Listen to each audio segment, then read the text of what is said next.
One of the things I have realized, and many of us have, that if you want something out of life, if you want to change yourself, if you want to acquire something, if there's some goal that you want to reach, that is really not easy as some people will make us feel.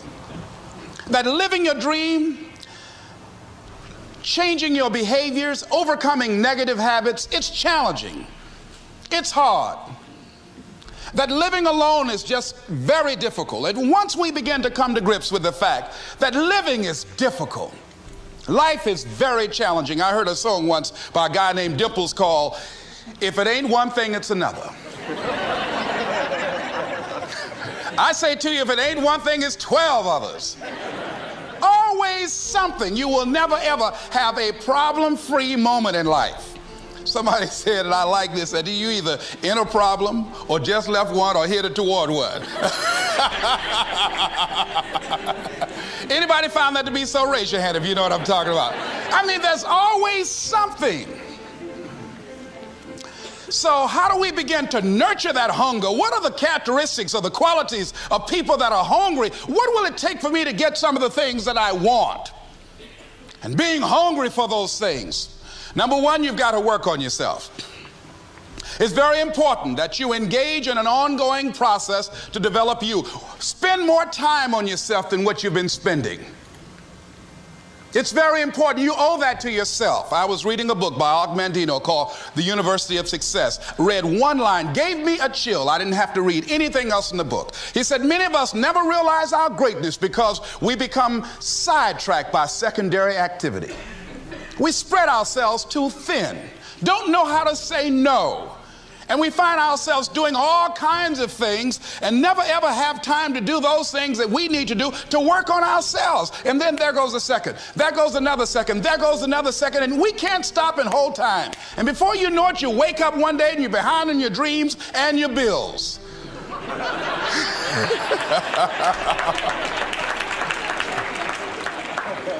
So decide that you're going to take some time to work on you, that you deserve that from yourself, that your life deserves some prime time because you are creating your own production. As Michael Todd would say, you are the star of your show. You are the director. You're writing the script. And you will determine whether your life is a smash office hit or flop. You determine that. Working on yourself, talking to yourself. That's so very important. Overcoming the negative conversation, that inner dialogue that's going on all the time, even when you don't want it to be there. You can't stop yourself right now from thinking. You can't do it. It's going on.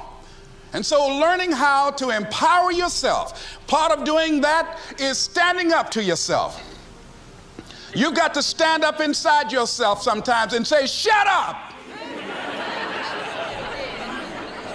You've got to do this. I was going to give a presentation, and this voice inside of me saying, you can't do this. You don't have everything it takes. I shut up. I'm behind on my bills, and you're telling me what I can't do. I have got to do it. You'll get scared sometimes. Your mind will go blank on you. Some people you will allow to unnerve you, and you wonder, what's wrong with me? I'm not crazy. That's why you've got to learn to make a conscious, deliberate, determined effort to stand up inside yourself. Working on yourself, watching that inner dialogue, it will determine the quality of your life. I don't believe this. I know this. I've had a challenge of losing weight. I'm walking through the airport, this voice say, why don't you have some M&M peanuts? No!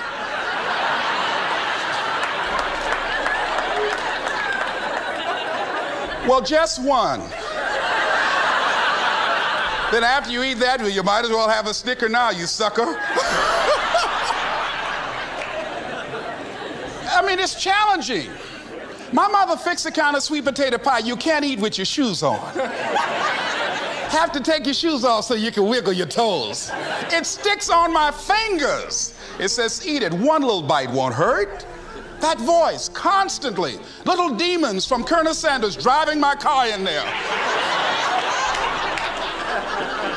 I had to say, no, no, no, no. I'll diet tomorrow. I saw a skinny man get hit by a truck. Had he had a little bit more weight, he might have lived, you know.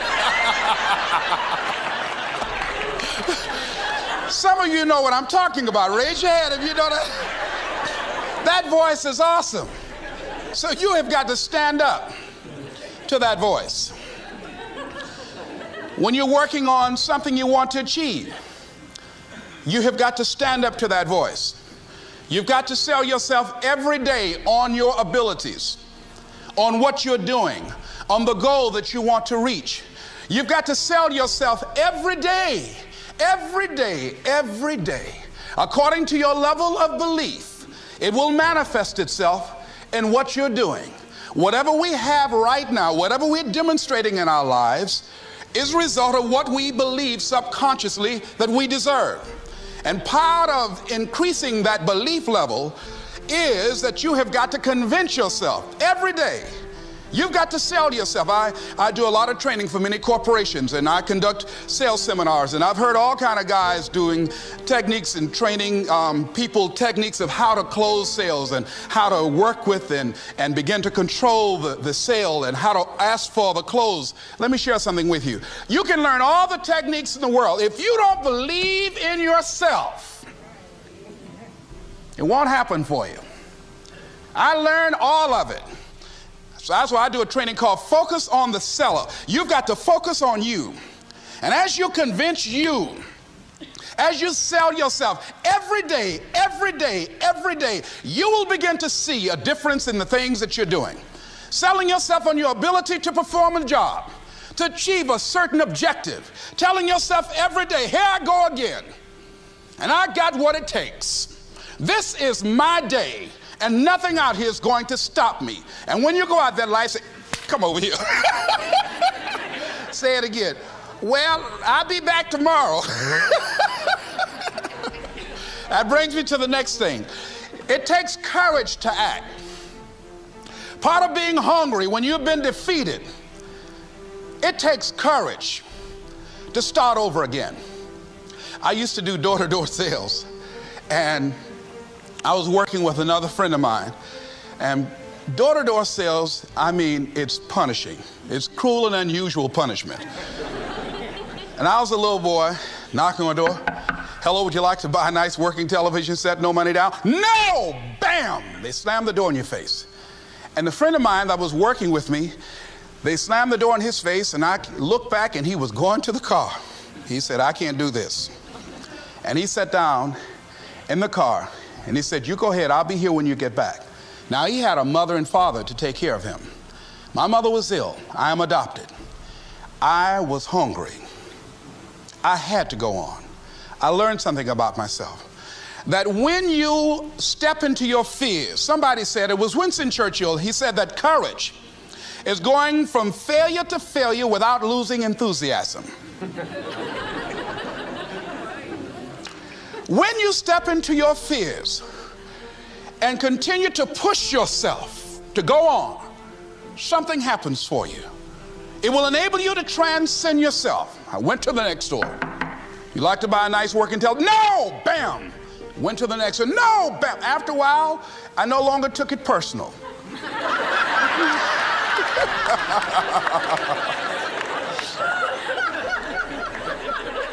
And I began to play a game. I said, well, I know there's a yes out here somewhere, and I'm going to keep on till I find it.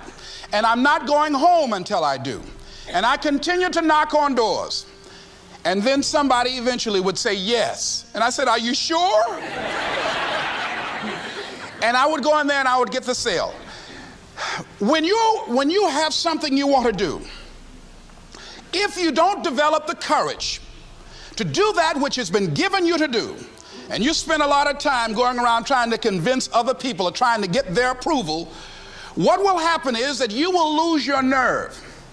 And other people will convince you that what you're doing doesn't have any value, and you'll give up on your dream. It's an interesting thing about life, I've also found, that if you don't have the courage to act, sometimes and particularly if you have something special to do, life will move on you. If it were not for life, I would still be a disc jockey. I didn't just leave voluntarily to go to the state legislature. I was fired. I was working on a job, and I came home one day. I was married at the time, and I told my former wife, I said, that guy Bert I work for is stupid. She said, if he's so stupid, why does he sign you a paycheck? Now, you see why I divorced her, right? I couldn't stand her. That night, I could not sleep well. Here was a guy that was controlling my life. I was going through all kinds of changes because this man controlled my paycheck. And it was Carlyle who said, truth crushed to earth shall rise again. Winston Churchill said, the truth is incontrovertible. Malice may attack it, ignorance may deride it, but at the end there it is. And we know scripture that says, ye shall know the truth, and the truth shall set you free. And the truth that I had to come to grips with, that I wasn't in charge of my destiny. The truth was that I wasn't giving all that I had. The truth was that there are some things that I wanted to do, but I didn't have the courage to act on those things. And the truth was that Bert Childs was a blessing to me. He made life so miserable for me, I had to start looking at my life differently. I started going to work earlier. I started being the last one to leave there. I started working harder than anybody else. The other guys could not. Why would you work so hard, Les? I said, I'm not working for them. I have been cheating, Bert, I thought. I've been cheating myself and my family. Wherever you are, whatever you're doing, do it with everything that you have. Develop the habit of giving more than what you're paid for.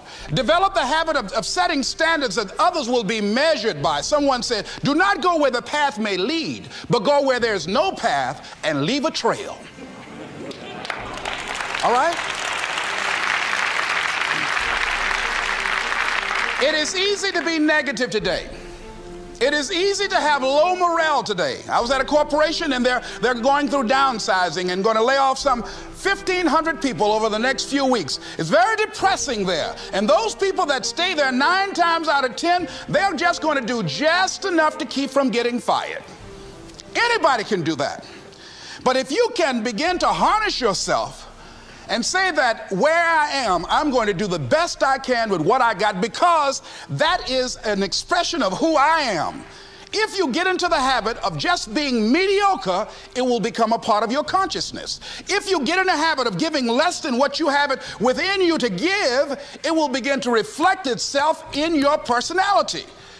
It will begin to damage you psychologically. And you don't want to be a part of that kind of self-destructive behavior. And so you want to set some high standards for yourself. The next thing, part of what feeds that hunger, you've got to develop a sense of urgency. Aurelia said, stop living your life like you have 1,000 years to live. In life, you're either here today and you're gone today. If there's something that you want to do and you can't do it all at one time, do just a little bit of it. I like what Robert Schuller says. He said, by the yard it's hard, but inch by inch, anything is a cinch. Do just a little bit of it. A friend of mine, Bobby Kerr, used to be a roommate. Bobby wanted to go into the area of public relations. He loved working with the public. Young lady he wanted to marry named Clarice. Bobby was a great procrastinator. Pretty soon the job where Bobby worked, they transferred him to another location. He went out to celebrate with the people on that new job site. And Bobby suffered a massive heart attack and died.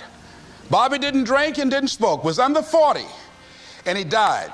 Ask your question, how much time do you have left? How much time do you have left? When you start thinking about that, we don't know. We don't know. Bobby took all the greatness and all of the talent and all of his abilities to his grave with him.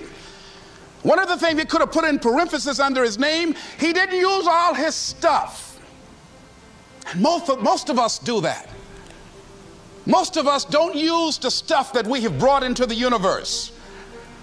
And we want to make a conscious, deliberate, determined effort to start living life with a sense of urgency and using what we've got. using ourselves up, sharing what we brought into the universe to share. Because if we don't, nobody else will. Stop wasting valuable time, knowing that if we begin to live our lives as if each day were our last, our lives will take on a whole new meaning. It take on a whole new expression, valuing each moment that we are blessed with. The next thing that begins to nurture that hunger, honor yourself as your word. Don't give your word out lightly. When you throw your word out there and you don't honor it, it makes a statement about you. If you decide to maintain a sense of integrity with yourself, that if I speak it, I'm going to live it. It's who I am. And I'm going to be very cautious in how I give my word to others, and most of all with the commitments that I make to myself, because I want my life to reflect my words and honoring who I am and what I express. Another challenging area in terms of nurturing and developing that hunger in yourself is learning the art of becoming single-minded, learning how to concentrate, learning how to focus in. And you'll be surprised at the things that you're able to do when you learn how to block things out, when you learn how to keep thine eyes single. You'll be surprised at the ideas that will come to you, of the people that you'll be able to attract, of the opportunities that you'll be able to see. You'll begin to see things that have been standing there looking you in the face, saying, I can't believe this has been here all this time. Here's a habit that I do. Maybe it might be of some value to you. I get up in the morning and I start writing what great ideas that I can think of today that can improve me and that will enable me to reach my goal. And I just let my mind flow. Sometimes I write 15, 20 ideas. Some days it's more difficult than others. One idea can change your life. One idea can turn your life around. Deciding that you're going to focus to develop your skills. The guy was the new owner of a baseball team that was in the basement of the league when he took it over. He went to the pitcher and he said, what is your best throw? And he said, well, I got a good curveball and I've got a good fastball. And he went on talking about his different throws. He said, but tell me this, what is your best throw? He thought for a moment. He said, I've got a good fastball. He said, that's all I want you to work on. Nothing else. Just develop your fastball. The next year, they went to the World Series. Most people don't know where their fastball is. Most people go through life never discovering what their talents are. Most people never develop their talents. They have skills and abilities, but if you don't nurture them, if you don't develop them, they will never serve you. Your gifts can take you many places if you develop your gifts. Most of us don't like to do those things that come easy to us. I've always loved to talk to people. I decided, taking this advice, to develop my skills as a speaker. And my gift has developed and it's taken me many places. You have something that you brought to the universe, and that if you decide that my life deserves my developing this, what I do well, and becoming the best at it, and mastering myself, and seeing what I have within me, if you decide to drop your buckets where you are and develop your gifts, I grant you, you'll never ever be without. I grant you that your gifts will take you places that will literally amaze you. I grant you that if you begin to work to develop your gifts, you'll develop a strong sense of happiness. You'll get a larger vision of yourself, because part of beginning to get a larger vision of yourself, all of us need some area of our lives where we can have a feeling of competence. That people know when they think about this area, that's something you do. That you eat and sleep that. And that you do that. You do that. And people know it. And you know it. And you know that you know that you know this. If you don't know anything else, you know this. Can you tell I know what I'm doing? Oh, hello. You know this. So you've got to work on it. When other folk are having a good time, you've got to have the strength of character to concentrate, to read, to digest information. If you decide in any particular area that you're concerned about, to make a conscious, deliberate, determined effort to read one book a month in that area, in 5 years, you'll be among the top 5% experts in the world. I read a minimum of 2 books a week. The average American reads only 1 book a year. If you decide that area that you love, that you are going to master that particular area, in this era of accelerated change, overwhelming complexity, and tremendous competition, as you begin to develop and expand your skills and your talents and your vision of yourself, you will always be in control of your destiny. The next thing is, whatever it is that you want to do, you want to do it massively.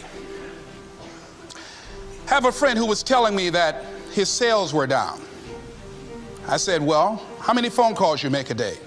He said, 25. I said, double them. Make 50 or 75 or 100. He said, oh man, that's just too much. I said, what do you mean too much? You behind on your bills? You talking about too much? You know one way to get back on your feet real quick is to miss 2 car payments? You talking about you're tired? There's no competition out here. Decide that you're going to push yourself. Most people won't do that. Most people give up on themselves easily. You know the human spirit is powerful. There's nothing as powerful. It's hard to kill the human spirit. They asked Benjamin Disraeli, a man who became the head of a country at a time when Jews were not allowed out after 10 o'clock. They said, how did you do it? How did you achieve it against such great odds? He said, nothing can resist the will of a people that will stake even their existence on the extent of their purpose for good.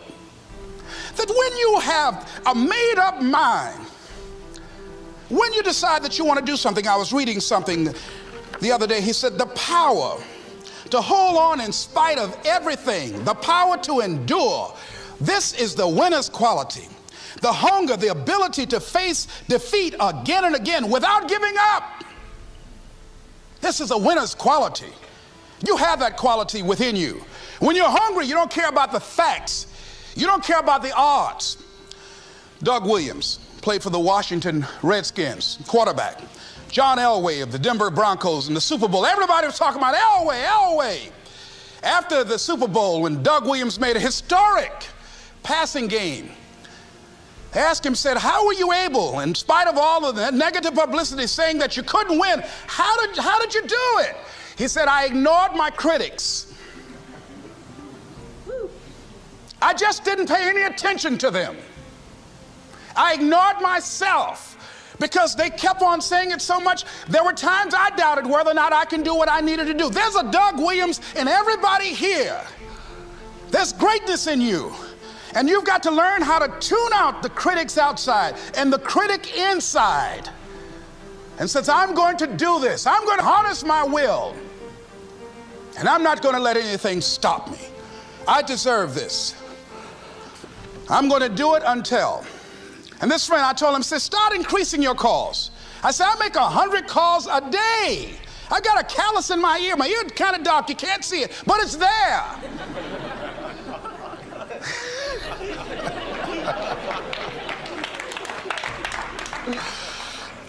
His sales have increased. He's working harder now. The other thing is that if you want something, you have got to be relentless. You've got to learn how to become resourceful. You've got to learn how to become creative. When crises strike in your life, and in the Chinese language, crises mean danger, but it also means opportunity. And this is an opportunity for you to grow. And you've got to be so relentless regardless of what comes down the pike, that you're always looking for a way to get over, always looking for a way that you can break through, always looking for a way that you can win, always looking for a way that you can strike a telling blow. And pretty soon, I think there's some people watching us in the universe that say, wait, let's call a meeting over here. You know that guy Mustafa? Look at him down there. He won't stop. Just that fool don't know he can't get over. Look here. Why don't we do this? Let him go and let's mess with somebody else. Just let him go on through.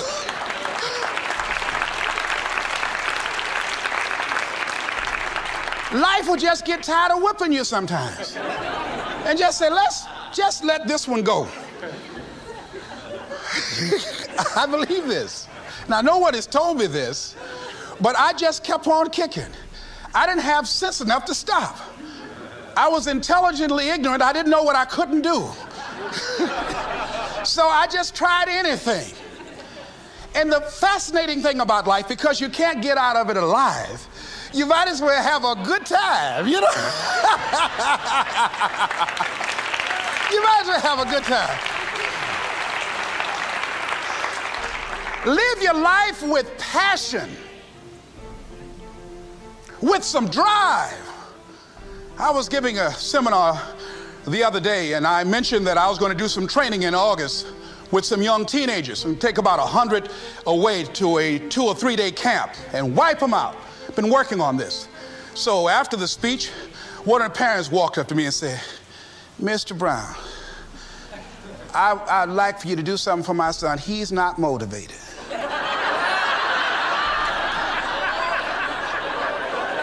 I said, I wonder why.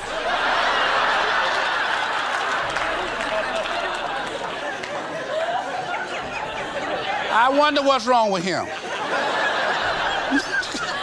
He had no fire whatsoever. See, what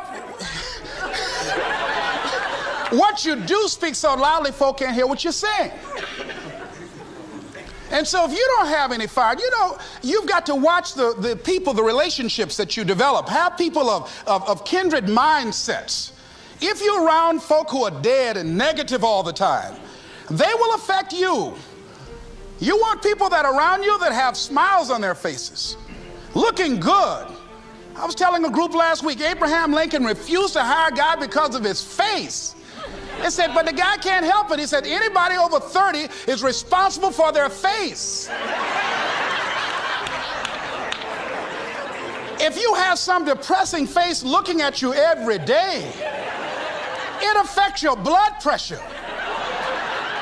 Keep these dead faces away from you. It's contagious. This is serious. So you've got to watch your countenance, watch your face, have an uplifted expression, watch your body posture. All of these things affect you psychically. You've got to be the kind of person that you are fearless. Fearless. Folk leave fearless people alone.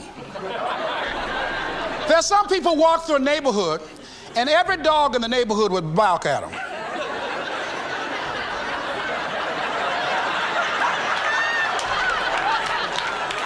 But there's some people come through and ain't nobody gonna mess with this.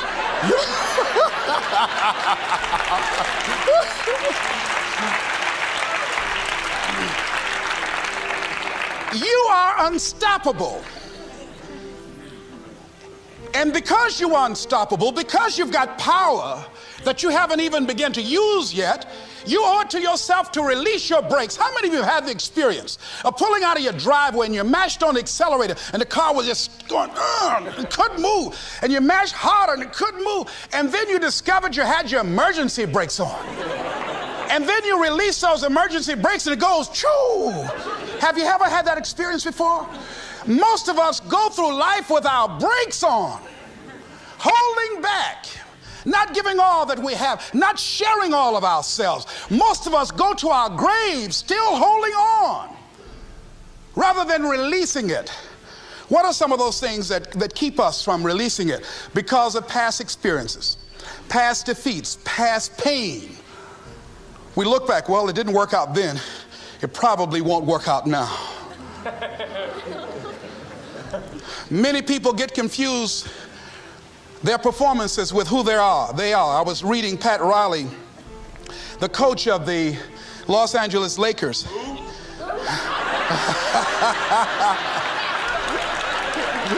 But you're going to like this quote here.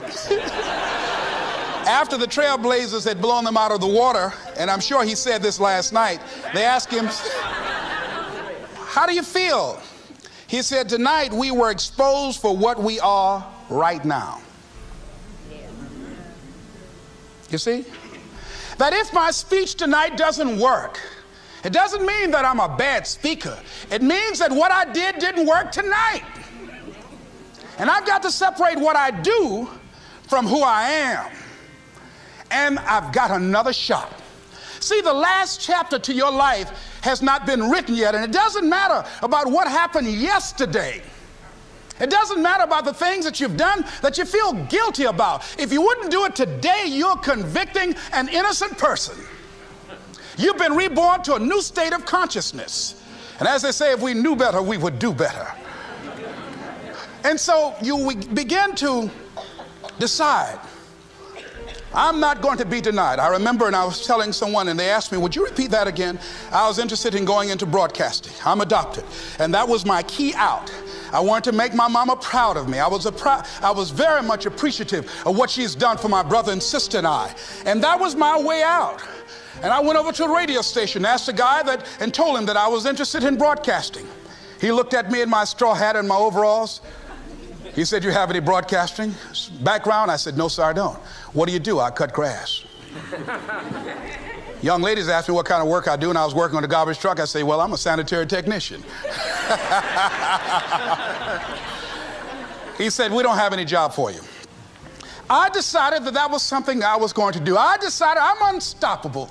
I'm going to go up in here and I'm going to do this. I started going to the radio station every day, developing a relationship with the people that were doing what I wanted to do. And that's what I encourage you to do. Whatever area you want to go in, find people that are doing it the way you want to do it and develop a relationship with them. When I decided to go in this area, I wrote letters to Dr. Norman Vincent Peale, to Zig Ziglar, to Dennis Waitley, all of the giants in this area. And I said, this is something I want to do. I've been following your career. Would you help me? Dr. Norman Vincent Peale answered my letter, did an article on me, wrote about me in the most recent book that he issued, and done many broadcasts about me. I'd wanted to develop a relationship and rapport with those people that were achieving those things that I wanted to achieve. By the same token, I would go to the radio station, and I developed a relationship with the guys. And they used me as an errand boy when they needed some food or someone to go pick up entertainers that came into town. Temptation singing My Girl, Jerry Butler singing For Your Precious Love, Sam Cooke singing Darling You Send Me. I would pick up the entertainers at the airport and drive them around in the disc jockeys, big Cadillacs. They didn't have any driver's license, but I was acting like I had some.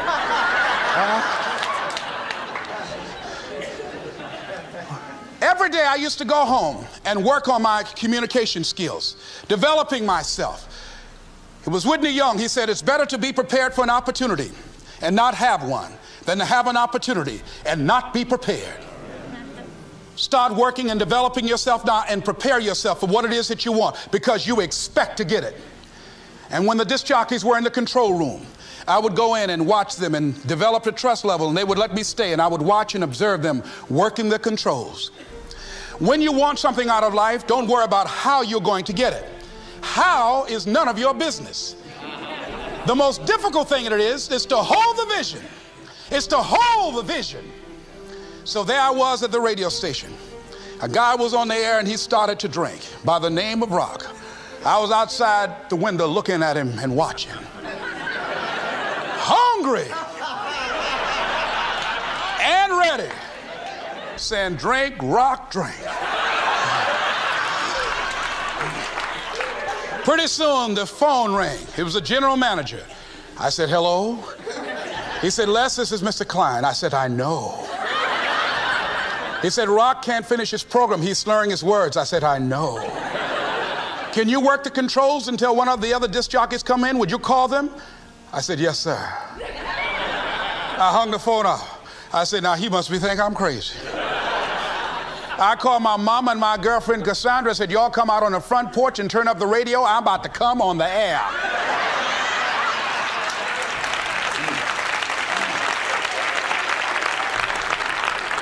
I waited about 15 minutes. I called him back. I said, Mr. Klein, I can't find nobody. He said, well, why don't you go in there and work the controls until they get there? And don't say nothing here. I said, yes, sir. I couldn't wait to sit down at that turntable, Mustafa. I said, look out, this is me, LB, Triple P, Les Brown, your platter playing Papa. There were none before me, and there will be none after me. Therefore, that makes me the one and only. Young and single and love to mingle, certified, bona fide, indubitably qualified to bring you satisfaction and a whole lot of action. Look out, baby, I'm your love man. I was hungry.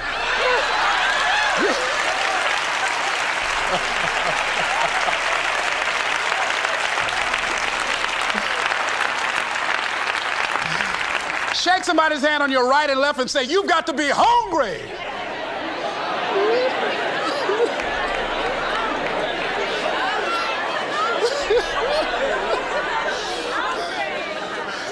Well, y'all something else. You hear me?